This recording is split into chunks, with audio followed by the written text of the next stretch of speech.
पूजा खेडकर यांनी पुण्याचे जिल्हाधिकारी सुहास दिवसे यांच्या विरोधात छळवणुकीची तक्रार वाशिम पोलिसांकडे दाखल केली आहे। ही तक्रार आता पुणे पोलिसांकडे वर्ग करण्यात आलेली आहे। पुणे पोलीस याच्या कायदेशीर बाबी तपासतायत। अद्याप गुन्हा दाखल करण्यात आलेला नाही आणि पोलीस सगळ्या गोष्टी तपासूनच पुढचा निर्णय घेणार असल्याचं समजतंय। आणि याच संदर्भातली अधिक माहिती आपण जाणून घेणार आहोत। मंदार गोंजारी आपले प्रतिनिधी आपल्या सोबत आहेत सध्या। मंदार, खेडकरांनी जिल्हाधिकारी दिवसेंविरोधात छळवणुकीची तक्रार केलेली आहे आणि आता हा सगळा गुन्हा पुणे पोलिसांकडे वर्ग करण्यात आलेला आहे। पुणे पोलिसांची नेमकी पुढची काय पावलं असणार आहेत मंदार, काय सांगता येईल याबद्दल? पूजा खेडकर या प्रशिक्षण कालावधीमध्ये पुण्याच्या जिल्हाधिकारी कार्यालयामध्ये होत्या आणि तिथे जे काही घडलं ते एवढ्या दिवसांमध्ये सगळ्यांच्या समोर आहे। त्यानंतर पूजा खेडकर यांची वाशिमला बदली करण्यात आली।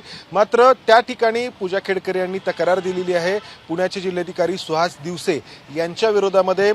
वाशिममधल्या पोलीस अधिकाऱ्यांनी ही तक्रार त्यांची नोंद करून घेतलेली आहे आणि त्यांचं जे स्टेटमेंट आहे, त्यांची जी तक्रार आहे ती पुणे पोलिसांकडे वर्ग करण्यात आली आहे।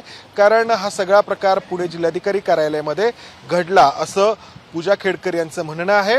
पुणे पोलिसांकडे ही तक्रार पोहोचलेली आहे। पुणे पोलीस या सगळ्या तक्रारीच्या कायदेशीर बाबींबाबत विचार करतायत, सगळ्या गोष्टी तपासतायत आणि त्यानंतर पुढील कारवाई जी आहे ती पुणे पोलिसांकडून होणार आहे।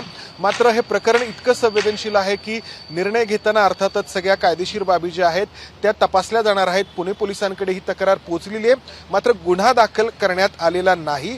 पुणे पोलीस सगळ्या कायदेशीर गोष्टी तपासून मग पुढे काय करायचं, गुन्हा दाखल करायचा की काय, हे सगळं ठरवणार आहेत। अजिंक्य, मंदार, धन्यवाद। सविस्तर माहिती आपण दिली त्याबद्दल आणि या संदर्भातले अपडेट्स आपण तुमच्याकडनं सातत्यानं घेतच राहणार आहोत। एबीपी माझा, उघडा डोळे बघा नीट।